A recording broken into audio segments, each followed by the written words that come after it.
Hi, Daniel. Welcome to the podcast. Hey, thank you. Very excited. I'm very excited and I'm so appreciative that you're finally on my podcast. So the premise of this podcast is I invite someone on and we read the same book. So before we jump into the book, do you mind introducing yourself for my viewers? Sure, yeah. I'm Daniel. I'm an avid cyclist and cat lover. We have 3 cats here. We hope they will jump into the chute. I've been living in Singapore for almost 9 years now.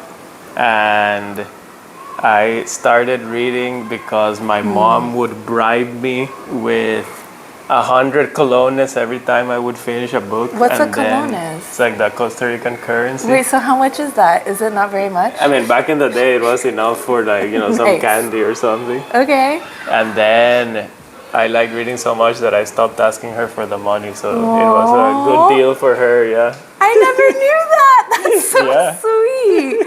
Okay, and then I feel like this book is pretty fun because you just randomly picked it. Like, why did you pick this book? Yeah, I think you were like in the bookstore. Yeah, I think it's from Littered with Books, maybe. Yeah. I kind of like look at covers, I guess. And this one, for some reason, I mean, no reason at all, the colors maybe or whatever, just attracted me. And I think I always like European authors a lot. Oh, interesting, yeah. So, yeah, I mean, I saw it was like a German book and stuff, so I was like, okay, this is probably going to be Interesting. Okay. Yeah, so Daniel is a good friend of mine, but also one of my friends in this friend group where we go snowboarding together. And we went to Japan in the beginning of this year to go snowboarding, and you brought the book to that trip. And I had this like total body freak out where I couldn't sleep very well that whole trip. And so I didn't end up snowboarding that much. And so you kindly lended me the book and I got pretty far through it. And then back in Singapore, I finished it. So the book we're talking about is Fame by Daniel Kehlmann.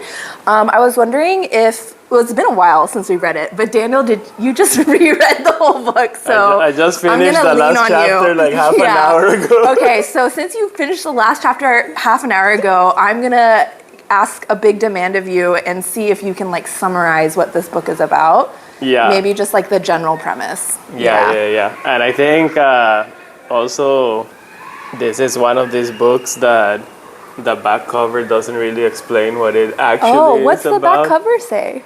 It talks a little bit about basically just the first chapter, how the guy starts getting phone calls for someone else. So I thought the whole book was going to be about this guy that is getting phone calls for someone else and he lives this double life, but that was actually just the first part. I was trying to think earlier, like, what is this book actually about? And in my mind, I think it's about identity a little bit. Yeah. And how, like, a lot of who we are is what other people reflect on us, basically. Or what other people, like, think about us. And then it questions a lot about, like, if people don't think about you. About you, or they start thinking something different or whatever, then who are you really? Or where do you go? Or like this kind of thing. And so I thought, that upon rereading it and thinking about this, I thought that was like really, really interesting. Then like the whole book kind of like resonated more and like made a bit more sense. I totally agree with you, Daniel. I completely agree that that's like the thesis statement or like the theme, I guess, of what the author was trying to do. I feel like the book is very interesting because it's 9 chapters, but every chapter follows, or not, most of the chapters have different characters. And eventually you kind of notice that there are like some relationships, like some characters from some chapters show up in other chapters. Yeah. But if you take a step back, I feel like the overall question that the author is trying to make you think about is like almost like, what is reality? Like if like what you said, Daniel, if people don't perceive you, you might start to like cease to exist. Yeah. And that happens a couple times, like in the different stories. For the first story, like the celebrity's phone number gets mixed up with a random man. And then the random man, because he starts to be associated with the celebrity, I feel like starts to think like very highly of himself. Yeah. And then Well, so my favorite story is that female author that goes to Central Europe then gets stuck there because she has no way to like verify who she is, and she's there as a substitute for someone else on this like study trip. And the ending of that story is so bleak because I feel like she just basically, because of this mistaken identity, gets trapped in Central Europe. I feel like what you're saying is like really a good summary of like the overall theme. How about like the stories themselves? Which ones stood out to you? I feel like it's a good test. Like, which ones do you remember? Like, no, I think all of them were quite good in different ways, I guess. Yeah. Some of them had like different things that I liked, I guess. Like, the one you're talking about, the one about the author in some Central European country, like struck me as like very like Kafkaesque sort of like situation. So it made me remember of like, you know, reading a lot of the Kafka books like when I was younger and stuff. I thought that was kind of cool. So there's this author in like a imaginary author. Yeah, I feel like it's him. We should discuss. So there's two imaginary authors. What? Yeah. Oh. One is Leo Richter, right? Yeah, Leo Richter. Yeah, it's kind of him, I guess. I feel like Leo Richter in some ways is Daniel Kehlmann, right? Yeah. Like it's the way he acts, like the way he imposes his will on the book. Kind of, basically. And also I really get a sense of his, like I feel like if I meet Daniel Kehlmann in person, I'm imagining a very anxious, like insecure man. I feel like his anxieties really come out in the character of Leo Richter. Okay. But there's also this other author in the book that shows up in one of the chapters where he is the main character. His name is Miguel Auristo Blanco. Yes. And in the other chapters, he shows up because people are referencing his books or his book. And that guy, he's like kind of like a spiritual self-help author. Yeah. So he's basically, in my mind, he's like a parody in a sense, or like a reflect, I don't know, of Paulo Coelholo. I was gonna say the alchemy guy. Alchemy guy. So I thought his chapter was also very good because it's all about him, how he writes all these like motivation stuff, but at the end he writes this letter condemning everything he has written, and he feels like, oh, this is actually the reality. Like I've been writing this BS just to keep all this like people happy and give meaning to their lives, but actually life has no meaning. And he's like contemplating suicide. Yeah, and then at the end, basically at the end, he's like, you're left wondering, okay, did he like shoot himself or not? Right, like it just ends like that. So I thought that one was quite cool. Let's say one that I didn't enjoy as much was the one about the guy that works at that telco. Yeah, but not the boss, but the employee who the writes one that's like on forums. Forums. I actually stopped the book like 2 or 3 times because I didn't like. It was really hard to get through that one. Okay, but why didn't you like it? No, so I didn't like it because it felt like I didn't like the character as much, I guess, and the writing style either. But I thought it was really cool how, like, I guess Daniel Kehlmann like managed to write that in a way that feels kind of real, and even though it's like very different from the rest of the book. You know, that's a really good like point, because I feel like authors are good at writing other authors, and they're good at writing about writing because it's like what they do. But I agree with you, like that was the one story where the character was probably more different from him, and he still made it feel really real. But I also didn't like that character. He spoken too much weird internet slang. Did you understand the internet slang? No. A little. Okay, I feel like. So. I mean, I can understand where it's coming from. Also. And then like I think the more enjoyable part is all the little like connections between the chapters and like cross references and characters showing up in different places. So what did you think of that? Like, I feel like it's interesting that you read it twice, because maybe you pick up on more of that if you read it again.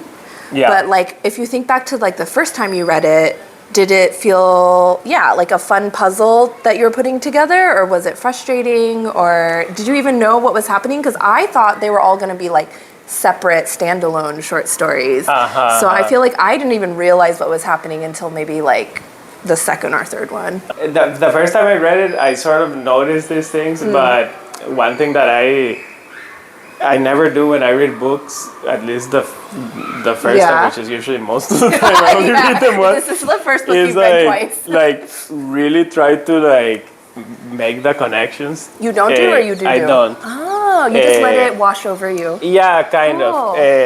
I think it's because I think when I was young, I read the Silmarillion, and, like, if you try to, like, figure out all the lineages of characters and stuff, you'll just never finish. So I'm kind of just like, okay, let's just enjoy it. Yeah. So I think I was like, oh, like, interesting thing, but I didn't really, like, fully get it either, yeah? Yeah. And I also didn't really, I realized the first time I read it, I didn't really get what the author was trying to drive at. I felt like until the last chapter, I saw the signs, kind of. Yeah. But on the second reading, I realized, like, the signs are there, kind of, like, all along. And I think you got it, because I remember you messaging me saying, like, oh, I think the author is Leo Richter, blah, blah, and I was like, eh. Yeah. But yeah, like now I kind of, like, understand that a lot more. Yeah. Well, because I really like meta things, actually, and I like things that are, like, kind of self-aware. So with Daniel, you never know. I feel like the way Daniel picks books is he just goes into the bookstore and, like, randomly picks things that look pretty. So I was like, I have no idea if this is going to be a good book. And so then when it was a good book, I was, like, kind of surprised. My books are always good. Are they? Okay, well, I trust you now based on what... Okay, anyway. And now you said he's nominated for a Booker Prize. Yeah, he wrote another book. So then this must have been his, like, an earlier book. I think this is third, because here in the back it says there's these two books by Daniel Kehlmann. So I guess this is the third, and now the one you mentioned is the fourth. Is the fourth, yeah.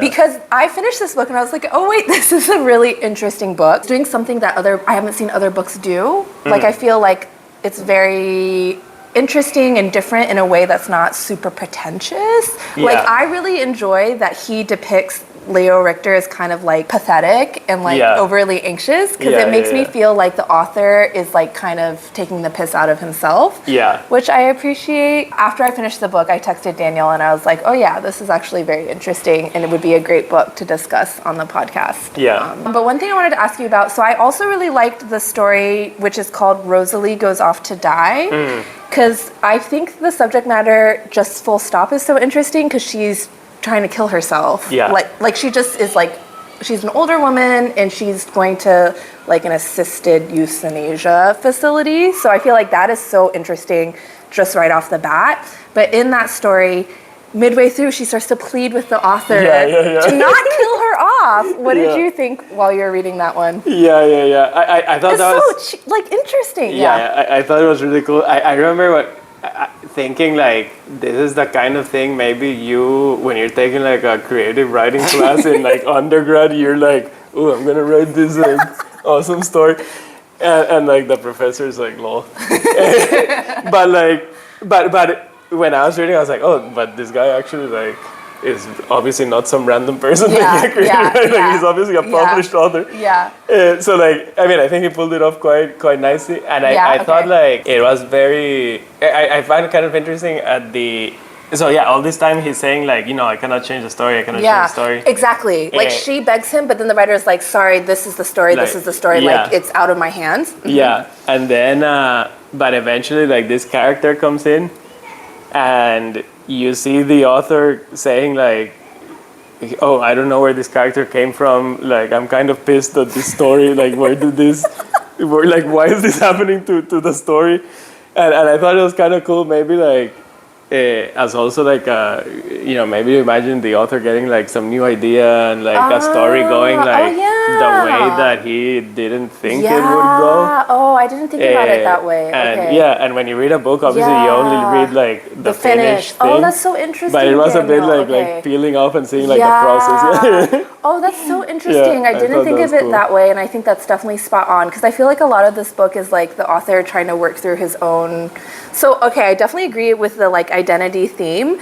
I think another theme that's maybe a little bit more niche is just kind of like the power of being an author and how you're, like, almost a god. Yeah. Or at least I feel like he thinks of it that way. I don't know if, like, I think of it that way, but just, and in that story, the character is like pleading with the author as like the person who has the most power over her fate. But then one of the other stories I really like, which is about the author Leo Richter and his girlfriend, whose name is Elizabeth. Yeah. This is like a little bit meta and like hard to understand, but Leo, I guess, has written a story about this character called Laura Gaspard. But then it turns out his real life girlfriend kind of looks like her, and they're both doctors. Yeah. So one of the things that the girlfriend says is like, please don't write about me. Like, there's a difference between real life and like your stories. Yeah. Whereas I feel like one of the shortcomings of Leo Richter is that he almost lives in like this fantasy world, or he thinks that like books are so powerful and like, as an author, I am God. But then his girlfriend is like in war-torn conflict zones and like actually saving lives. What did you think of that? I feel like there was like a lot of layers of what the author was. He was like saying I'm so important, but also realizing that it's kind of silly. I mean, he comes across super like aloof and disconnected from reality. I also thought that was super cool. Yeah. So this is the part when I got to the end. Okay. That I was like, because it's the same characters at the end too. Amazing. Oh, really?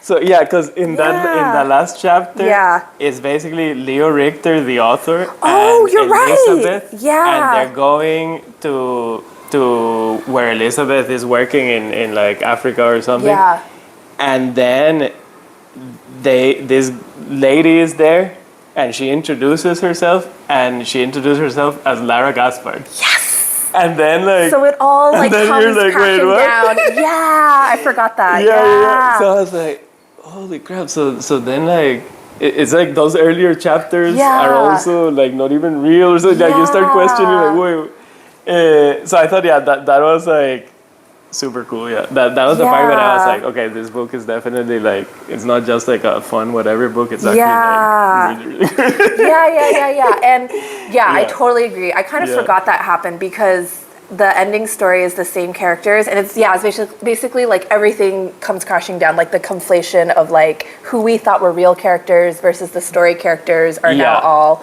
Yeah. And in that last chapter also, Leo Richter is no longer like this like anxious sort of person. He's now like a dick. He's like and he's like, oh, there's a tank like whatever, or like he knows things like, oh no, they're not gonna come here, like and even like I think Elizabeth remarks like, oh, why are you so calm or something, and it's because like you're finally seeing this like I guess like of the author really just becoming the author rather than like the character and stuff like that. I feel like there's a little bit of a criticism there, which is like Leo Richter, who to some extent is an extension of this author. They can be like careless about what they're putting in their stories, or like using it in a very selfish way, or like to their own end. Whereas I feel like Elizabeth, the girlfriend, is supposed to represent more like, oh, but you need to like treat your characters with compassion, or at least recognize that things are more complex than like whatever you're writing for your story. There's this I mean, I highlighted here, there's this like read quote, me your quotes. like it isn't, I think I can't remember which one it was, but he says, it's when he's talking to the lady that is gonna commit assisted suicide. He says, Rosalie. You're clutching at the illusion that you really exist, I reply, but you're made of words, vague images, and a few simple thoughts, and they all belong to other people. You think you're suffering, but nobody's suffering here because nobody's here. And I think that's a bit what you're saying exactly, right? Like him as the author doesn't really like. But then that quote actually combines the two themes together, because it's like, are the characters even real? Are we even? I don't know. Sometimes when I think too much about this book, I start to have an existential crisis. This book is so trippy. Which I love. And I wanted to say the other thing is I really like it when an author can give you like quotes like that are like hints without like preaching at you. Like I feel like sometimes you read books and it's like they either really want to make sure you get that point, or they are being very philosophizing. But I feel like I really like the writing style, and I like how like self-aware the author is, and I like that there are these very short sentences that kind of like sum up like what he's trying to say. Exactly. It's like a little signpost. Okay, so one quote that I wrote down, which comes very early in the book, in the first story, is and I think you highlighted it too, but basically Leo's talking about the types of books he writes, I think, and he goes, it's a novel without a protagonist, you get it. It's a structure, connections, and narrative arc, but no main character, no hero advancing throughout. Yeah. So even though he's describing Leo's work, he's like describing the book itself. Yeah. So there's like all these like little hints. I've never like been attracted to reading a book twice, but I think after I read paid this off one, for this one. I was like, maybe I should read other books twice. I don't know. At least this one's like more on the short end. But So I'm getting from you that you liked it and you thought it was good. Is that right? Yeah. I think it's the kind of books that I like also to some extent. Oh, what do you mean by that? I mean, like I like a lot of books of very different like genres and everything, but books that make you like, I don't know, think something about life that is maybe like sort of disconcerting or like troubling, where like it's not like super uplifting. Maybe you're even like uncomfortable as you read it a little bit. Like I think that's sort of like I don't know why I feel like it made me feel uncomfortable a little bit. Like as I was starting to figure out, especially when the lady just disappears in Central Europe, that one really messed with my head. I was like, I can see that happening to me, and that is terrifying. So I agree. I think like the way he wrote it made me feel something, which I also like books that actually make you feel something, whether it's like scared or excited or sad. I feel like this one, it's like unsettled or like a little bit like, I feel like it could lead to an existential crisis. Which I think is really hard to do, and like, shows that the author is good at his craft. So I agree. I also really liked it, and I feel like I was very skeptical. I was like not sure what to expect, which I think helped, because then I was like, oh, whoa, this is like, it really made me think. I like the structure of short stories. I like that the chapters are short. I think the writing style is like really good. It's just like simple and like easy to follow. It also felt like very, like a lot of it made you stop thinking that you were like reading some like fiction book, but that it was like something that could happen in the real world. Like at some point they described like being in the subway and how the subway sucks because there's all these like smells and like crowded people. So it's like so relatable to your day-to-day life that it makes the book feel like more realistic. I think that's a really good point. I feel like he does a good job of like everyday descriptions. And like the whole settings are just like, you know, people that work at like in like offices and have like boring lives. Exactly. So related to the everyday settings, I feel like he's very good at like describing mundane characters. I mean, some of them are celebrities and one is an author, but I feel like the characterization was pretty good. Like all of the characters felt very, like they had their quirks and they felt very real to me. Is there anything else that you want to share or ask? No, I guess now we have to read his next book. I want to read it. Also, I think that would be fun. Okay. Thanks for coming onto the podcast, Daniel. That was really interesting. I think we both recommend this book. It's not very long. It was translated into English, right? Yes. So I guess maybe if you speak German, you could try to find the original, but I feel like the translation seemed really good as well. So thanks for watching. Thank you, Daniel, for being on the podcast. Thanks for having me. And we'll see you in the next one.